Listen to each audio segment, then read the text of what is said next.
Welcome to the Zombie Story Zone, where the dead don't stay dead, and the living fight to survive. Step into a world overrun by the relentless undead, where every shadow hides a threat, and every breath could be your last. Here, we bring you bone-chilling tales of survival, love, betrayal, and the darkest corners of humanity in the face of the apocalypse. But beware, once you enter, there's no turning back. If you dare to join us, hit that like button to show your courage. Subscribe to the channel and ring the bell icon to stay updated on every terrifying story we unleash. Share these tales with your friends, because in a world of zombies, no one should face the horror alone. We want to hear from you. Leave a comment below and let us know what you think. Did the story send shivers down your spine? How can we make the Zombie Story Zone even more haunting? Your feedback is our lifeline in this undead world. So, grab your weapons, stay alert, and prepare for the nightmare. The zombies are waiting, and so are we. Crazy mix with every twist and turn, we'll learn some new tricks. So grab your friends, let's dive right in the Zombie Story Zone, let the fun begin. Welcome to the Zombie. Dr. Evelyn Carter stared at the vial in her hand, her reflection distorted in the glass. The liquid inside was a pale blue, almost glowing under the fluorescent lights of the lab. It was supposed to be the cure for the Red Death, a virus that had swept through the world like wildfire, killing millions. But now, as she looked at the vial, she couldn't shake the feeling that something was terribly wrong. The Red Death had started as a simple flu, but it quickly mutated into something far more deadly. It attacked the nervous system, causing paralysis, internal bleeding, and finally, death. The world had been desperate for a cure, and Evelyn had been the one to find it. Or so she thought. The first trials had been successful. The vaccine had stopped the virus in its tracks, saving the lives of those who had been infected. But then, something unexpected happened. The patients who had been cured started to change. Their skin turned gray, their eyes became glassy, and they lost all sense of reason. They became violent, attacking anyone who came near them. They were no longer human. They were something else entirely. Evelyn had tried to contain the outbreak, but it was too late. The vaccine had already been distributed to hospitals around the world. Within days, the streets were filled with the infected, their moans echoing through the empty cities. The world had been saved from the Red Death, only to be plunged into a new nightmare. In the midst of the chaos, a small group of survivors had banded together. They had taken refuge in an old warehouse on the outskirts of the city, barricading the doors and windows to keep the infected out. Among them was Jack, a former soldier who had seen his share of horrors, and Mia, a young woman who had lost everything to the virus. Jack had been the one to find Mia, hiding in an abandoned apartment building. She had been alone, scared, and on the verge of giving up. But Jack had seen something in her, a spark of hope that refused to be extinguished. He had taken her under his wing, teaching her how to survive in this new world.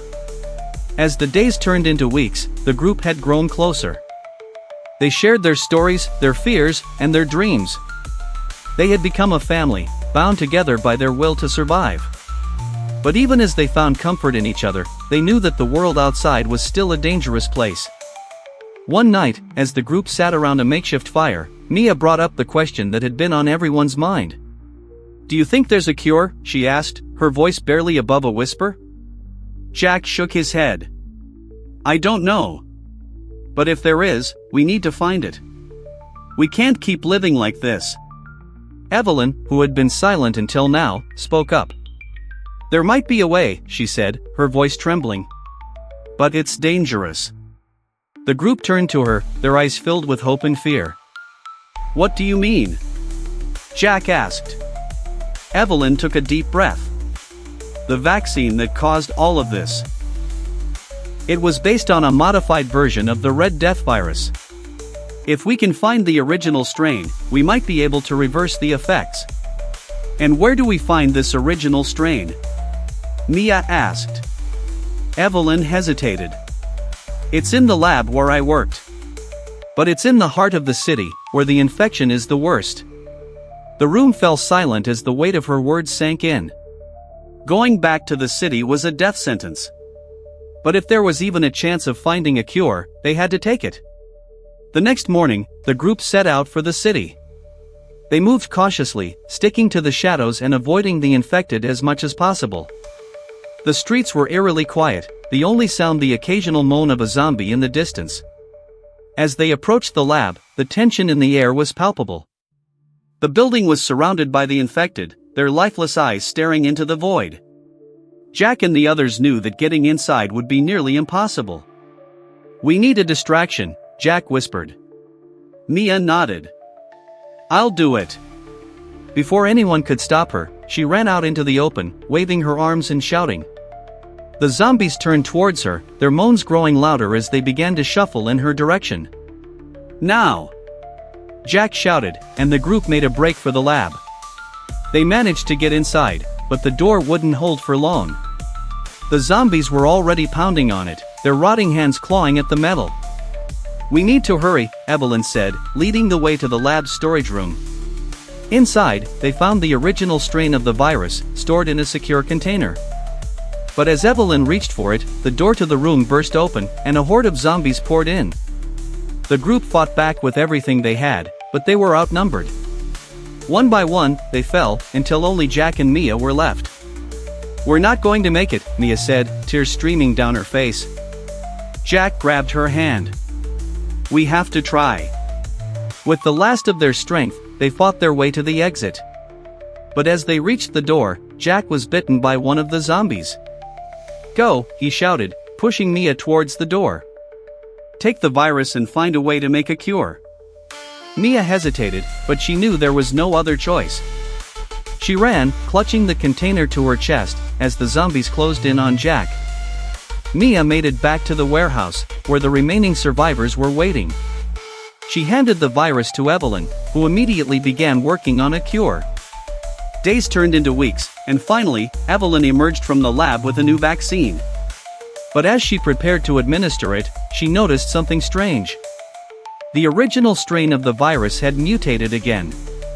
It was no longer just a cure for the Red Death. It was something more. Evelyn hesitated, but she knew there was no other choice. She injected herself with the vaccine, and within hours, she began to change. Her skin turned gray, her eyes became glassy, and she lost all sense of reason. But she wasn't like the other zombies. She was still aware, still in control. She realized that the vaccine had given her a new kind of immunity. She was no longer human, but she wasn't a mindless zombie either. She was something in between. Evelyn knew that she couldn't stay with the others. She was a danger to them now. But before she left, she gave Mia one last gift. "Take this," she said, handing her a vial of the new vaccine. "It's not a cure, but it will give you a chance." Mia watched as Evelyn walked away, disappearing into the night. She knew that the world would never be the same, but she also knew that there was still hope. As long as they were alive, they could keep fighting. And so, the survivors continued on, their journey far from over. But they had something that the zombies didn't. They had each other, and they had hope. And in a world that had been consumed by darkness, that was enough. Months later, Mia stood on the roof of the warehouse, looking out over the city. The streets were still filled with zombies, but she knew that they weren't the real threat. The real threat was the virus, and the people who had created it. She had spent the last few months studying the vaccine, trying to understand how it worked. She had made some progress, but there was still so much she didn't know. And then, one day, she found something that changed everything. Hidden in the lab's files was a message from Evelyn. It was a warning and a plea. The vaccine was never meant to be a cure, the message read. It was meant to control. The Red Death was just the beginning. There's something worse coming, and you need to be ready. Mia felt a chill run down her spine as she read the words. She didn't know what Evelyn meant, but she knew that she couldn't ignore it. She had to keep fighting, not just for herself, but for everyone who had been lost. And so, she prepared for the next battle, knowing that it would be the hardest one yet. But she also knew that she wasn't alone. She had the vaccine, and she had the memories of those who had sacrificed everything to give her a chance. As she looked out over the city, she felt a sense of determination wash over her. The world had been broken, but it wasn't beyond repair. And as long as there was hope, there was a chance for a new beginning. Mia sat in the dimly lit warehouse, clutching Evelyn's message in her trembling hands. The words echoed in her mind: the vaccine was never meant to be a cure. It was meant to control. What did it mean? Who was behind this? And what was the something worse Evelyn had warned about? The survivors had been living in relative safety since Mia's return, but the revelation had shattered their fragile peace. The vaccine they had risked everything to retrieve was now a ticking time bomb. Mia knew they couldn't stay hidden forever. They needed answers, and they needed them fast. "We have to go back to the city," Mia said, breaking the silence. "There's something in that lab. Something Evelyn didn't want us to find." Jack, who had miraculously survived his bite thanks to a hastily administered dose of the experimental vaccine, nodded in agreement. His transformation had left him with heightened senses and strength, but he was still human, mostly. "If there's a chance to end this, we have to take it," he said. The group prepared for the journey, knowing it could be their last. The city was a death trap, overrun by the infected and God knows what else. But they had no choice. The truth was out there, and it was the only thing that could save them. The journey back to the lab was a nightmare. The streets were crawling with zombies, their guttural moans filling the air. The group moved silently, sticking to the shadows and avoiding the hordes. But as they approached the lab, they noticed something strange. The zombies weren't just wandering aimlessly, they were being herded. "What the hell is going on?" Mia whispered, her heart pounding. Jack narrowed his eyes. "Someone's controlling them." They reached the lab and found it heavily guarded, not by zombies, but by armed men in black uniforms. The survivors watched from a distance, trying to make sense of what they were seeing. "Who are they?" Mia asked. "I don't know," Jack replied, "but they're not here to help." The group waited until nightfall, then made their move. Using Jack's enhanced abilities, they managed to sneak past the guards and into the lab. Inside, they found something that made their blood run cold. The lab was no longer a place of science, it was a factory.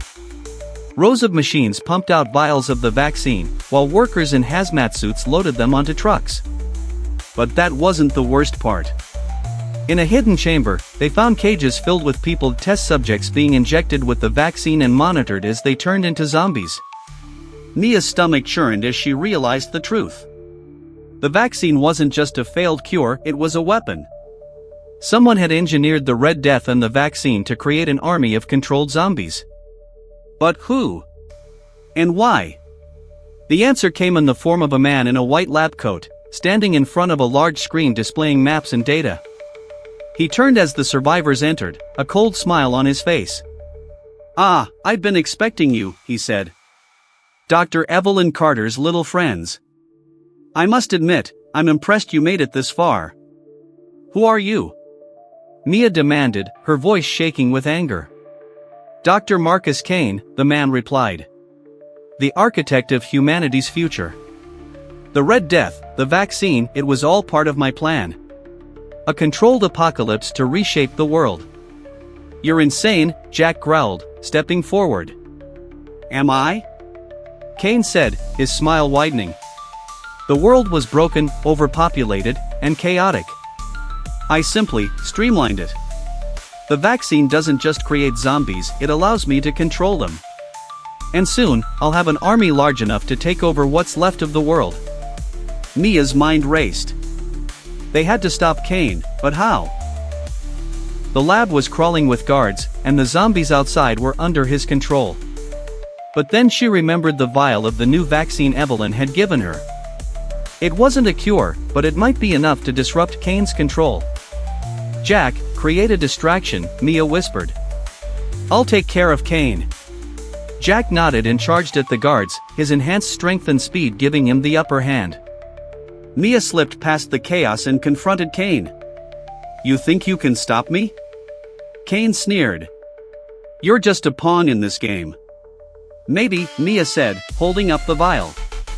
"But even pawns can checkmate the king." She smashed the vial on the ground, releasing the vaccine into the air. Kane's smile faltered as the zombies outside began to writhe and moan, their connection to him severed. "What have you done?" he screamed. "I leveled the playing field," Mia replied. The lab descended into chaos as the zombies, no longer under Kane's control, turned on the guards. Mia and Jack fought their way out, leaving Kane to face the monsters he had created. Back at the warehouse, the survivors celebrated their victory, but Mia knew it wasn't over. Kane's plan had been stopped, but the world was still in ruins. The vaccine had bought them time, but they needed a real cure. As she looked out over the city, Mia felt a glimmer of hope. They had faced the darkness and survived. And as long as they were alive, there was a chance to rebuild. But in the distance, a faint moan echoed through the night, a reminder that the fight was far from over.